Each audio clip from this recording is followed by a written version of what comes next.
ধৰ্মৰ মাজত এনেকৈ সংঘৰ্ষ লগাবৰ কাৰণে চৰকাৰে ইচ্ছাকৃতভাৱে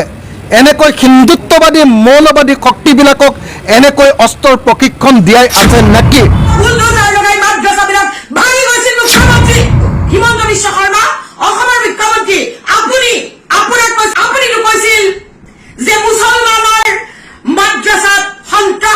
প্ৰশিক্ষণ দিয়া হয় মুছলমানৰ মাদ্ৰাসাত সৰু সৰু ল'ৰাবিলাকক সন্ত্ৰাসবাদী কৰিবৰ কাৰণে অস্ত্ৰ শস্ত্ৰৰ প্ৰশিক্ষণ দিয়া হয় যুদ্ধৰ প্ৰশিক্ষণ দিয়া হয় সেইবাবে আপুনি অসমত মাদ্ৰাসা থকাটো নিবিচাৰে বুলডোজাৰ লগাই মাদ্ৰাসাবিলাক ভাঙি গৈছিল মুখ্যমন্ত্ৰী আপুনি পাহৰি যোৱা নাই এতিয়া ইলেকশ্যনৰ সময়ত মুছলমানৰ ভোটৰ লোভত আপুনি মুছলমানক তেল মাৰিলেও আমি পাহৰি যোৱা নাই আৰু আপুনিও পাহৰি যোৱা নাই যে আপুনি অসমত এফালৰ পৰা পুৰণা মহু মাদ্ৰাসা বুলডোজাৰ লগাই ভাঙি গৈছিল এতিয়া ক'ত আছে মুখ্যমন্ত্ৰী ক'ত আছে আপুনি মঙলদৈ বিদ্যালয়ত RSS যুৱকসকলক অস্ত্ৰ শস্ত্ৰৰ প্ৰশিক্ষণ দিয়া আমি দেখিলো আজি আমি নিউজত মঙলদৈৰ RSSৰ সদস্যসকলে পকেটত ৰিভলভাৰ ভৰাই আৰ্মি মিলিটাৰীয়ে পিন্ধাৰ দৰে গছৰ পাতৰ দৰে আগবাগ লং পেণ্ট আৰু বগা টি চাৰ্ট পিন্ধি পুলিচৰ সন্মুখেদি ভাৰত মাতাৰ জয়গান গাই অস্ত্ৰ শস্ত্ৰ লৈ বন্দুক লৈ মঙলদৈ ৰাজপথত খোজ কাঢ়িছে এয়া RSSৰ অঘোষিত ফ্লেগ মাৰ্চ বুলি আমাৰ অনুভৱ হৈছে তেওঁলোকে কৈ আছিলে চৰকাৰী পক্ষত প্ৰচাৰ কৰি আছিলে যে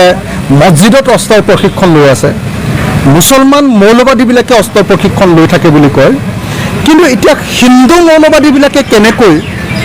বিদ্যালয় গৃহত বিদ্যালয়ৰ কেম্পাছৰ ভিতৰত অপেনলি অস্ত্ৰৰ প্ৰশিক্ষণ লৈ আছে অসমৰ পৰিস্থিতি কি ভয়ানক হৈ পৰিছে তাৰ উদাহৰণটো হ'ল মংগলদৈৰ অস্ত্ৰ প্ৰশিক্ষণৰ ঘটনা ইমান দিন আমি অসমৰ মুখ্যমন্ত্ৰীৰ মুখত মাদ্ৰাসাত অস্ত্ৰৰ প্ৰশিক্ষণ লোৱাৰ কথা শুনি আছিলোঁ তেওঁলোকে কৈ আছিলে চৰকাৰী পক্ষত প্ৰচাৰ কৰি আছিলে যে মছজিদত অস্ত্ৰৰ প্ৰশিক্ষণ লৈ আছে মুছলমান মৌলবাদীবিলাকে অস্ত্ৰৰ প্ৰশিক্ষণ লৈ থাকে বুলি কয় কিন্তু এতিয়া হিন্দু মৌলবাদীবিলাকে কেনেকৈ বিদ্যালয় গৃহত বিদ্যালয়ৰ কেম্পাছৰ ভিতৰত অপেনলি অস্ত্ৰৰ প্ৰশিক্ষণ লৈ আছে এই কথাটো মংগলদৈৰ ঘটনাই অতি স্পষ্টকৈ আমাক আঙুলি টুৱাই দেখুৱাই দিলে এইটো হ'ল অসমৰ ভয়াৱহ ভৱিষ্যতৰ এইটো এটা ইংগিত বা অশনি সংকেত এটা আমাৰ দেশখন কেনেকৈ আমাৰ ৰাজ্যখন কেনেকৈ সাংঘাতিক ধৰণে সাম্প্ৰদায়িকভাৱে বিভাজিত কৰি পেলোৱা হৈছে কেনেকৈ মৌলবাদী শক্তিবিলাকে হিন্দুৱে হওক বা মুছলমানে হওক মৌলবাদী শক্তিবিলাকে কেনেকৈ আমাৰ শাসন ক্ষমতা দখল কৰি পেলাইছে কেনেকৈ চৰকাৰৰ পৃষ্ঠপোষকতাত এই মৌলবাদীবিলাকে কেনেকৈ আজি অস্ত্ৰ প্ৰশিক্ষণ ল'ব পৰা পৰিস্থিতিৰ সৃষ্টি হৈছে আজিৰ এই মংগলদৈ ঘটনাটোৱে এইটোকে প্ৰমাণ কৰা আমি দেখিবলৈ পাইছোঁ আমি সেইকাৰণে অতি স্পষ্টভাৱে জনাব খুজিছোঁ যে মংগলদৈত যি ঘটনা ঘটিছে তাৰ কাৰণে অনতি বিলম্বে যিসকল প্ৰশিক্ষাৰ্থী অস্ত্ৰৰ প্ৰশিক্ষণ আমি শুনিছোঁ যে অতি স্পষ্টকৈ তেওঁলোকে কৈছে যে তেওঁলোকে পিষ্টলৰ প্ৰশিক্ষণ লৈছে আগতে কৈছিলে যে মছজিদত এই প্ৰশিক্ষণ হয় আগতে কৈছিলে যে মাদ্ৰাসাত এই প্ৰশিক্ষণ হয় চৰকাৰে প্ৰচাৰ কৰি থকা দেখিবলৈ পাইছিলোঁ এতিয়া আমি দেখিবলৈ পালোঁ যে নহয় আজি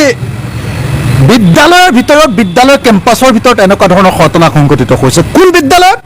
হিন্দুত্ববাদী বিদ্যালয়ত RSSৰ বিদ্যালয়ত মহৰ্ষি বিদ্যা মন্দিৰৰ ভিতৰত এই ধৰণৰ ঘটনা সংঘটিত হৈছে তাৰমানে চৰকাৰৰ এই ঘটনাটোৰ প্ৰচাৰৰ পৰা চৰকাৰে যিহেতু কৈ থাকে যে মুছলমান মৌলবাদীবিলাকে অস্ত্ৰ শস্ত্ৰ প্ৰশিক্ষণ লৈ আছে তাৰমানে হিন্দু মৌলবাদীবিলাকেও এতিয়া অস্ত্ৰ শস্ত্ৰ প্ৰশিক্ষণ লৈ আছে তাৰমানে দুটা মৌলবাদী গ্ৰুপক চৰকাৰে প্ৰত্যক্ষ বা পৰোক্ষভাৱে আচলতে তেওঁলোকে পৃষ্ঠপোষকতা কৰি আছে নেকি মণিপুৰৰ নিচিনা ঘটনা সংঘটিত কৰিবৰ কাৰণে এই ব্যৱস্থা গ্ৰহণ কৰা হৈছে নেকি ধৰ্মৰ মাজত এনেকৈ সংঘৰ্ষ লগাবৰ কাৰণে চৰকাৰে ইচ্ছাকৃতভাৱে এনেকৈ হিন্দুত্ববাদী মৌলবাদী শক্তিবিলাকক এনেকৈ অস্ত্ৰৰ প্ৰশিক্ষণ দিয়াই আছে নেকি এই প্ৰশ্নটো অত্যন্ত প্ৰাসংগিক হৈ উঠিছে আৰু এই প্ৰশ্নটো প্ৰাসংগিক হৈ উঠাৰ পাছত আমাৰ প্ৰথম প্ৰশ্নটো আহিলে যে যি সময়ত অসমত ছ'চিয়েল মিডিয়াত ফেচবুকত এটা বক্তব্য দিয়াৰ কাৰণে মানুহক গ্ৰেপ্তাৰ কৰা হয়, যি সময়ত কবিতা এটা লেখাৰ কাৰণে মানুহক গ্ৰেপ্তাৰ কৰা হয়, যি সময়ত এটা সাধাৰণ কথা কোৱাৰ কাৰণে মানুহক গ্ৰেপ্তাৰ কৰা হয়, যি সময়ত মানুহক কথাই প্ৰতি গ্ৰেপ্তাৰ কৰা হয়, আৰু আমি দেখিছোঁ যে ডেগাৰ এখন দেখুৱাইও এনকাউণ্টাৰ কৰা হয়, মানুহক অভিযুক্ত মাতে এনকাউণ্টাৰ কৰি দিয়া হয়, সেই সময়ত একাংশ হিন্দুত্ববাদী মৌলবাদী শক্তিক এনেকৈ চৰকাৰৰ পৃষ্ঠপোষকতাত বিদ্যালয়ৰ চৌহদৰ ভিতৰত এনেকৈ অস্ত্ৰৰ প্ৰশিক্ষণ, তাকো বন্দুক আৰু বাৰুদৰ, তাকো পিষ্টল আৰু বন্দুকৰ প্ৰশিক্ষণ ল'বলৈ অনুমতি প্ৰদান কৰা হৈছে। প্ৰশাসনে আমি দেখিছোঁ যে প্ৰশাসনে তাক একদম সম্পূৰ্ণৰূপে পৃষ্ঠপোষকতা কৰিছে, কাৰণ এছ পিক যেতিয়া সুধিছে তেতিয়া এছ পিয়ে কৈছে যে তেওঁ সেই সম্পৰ্কে অৱগত নহয়। তাৰমানে এছ পিৰ অনুমতি সাপেক্ষে,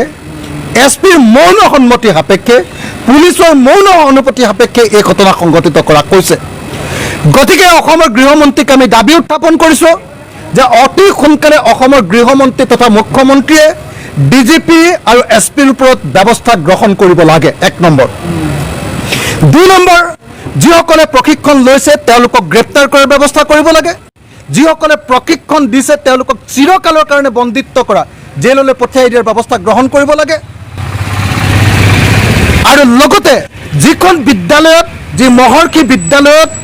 যি হিন্দুত্ববাদী মৌলবাদী বিদ্যালয়ত এই অস্ত্ৰৰ প্ৰশিক্ষণ দিয়া কৈছে, সেই বিদ্যালয়ক নিষিদ্ধ কৰাৰ, সেই বিদ্যালয় বন্ধ কৰি দিয়াৰ ব্যৱস্থা গ্ৰহণ কৰিব লাগে। আৰু লগতে গৃহমন্ত্ৰী হিচাপে অসমৰ মুখ্যমন্ত্ৰীক আমি পদত্যাগ কৰাৰ কাৰণে দাবী উত্থাপন কৰিছোঁ।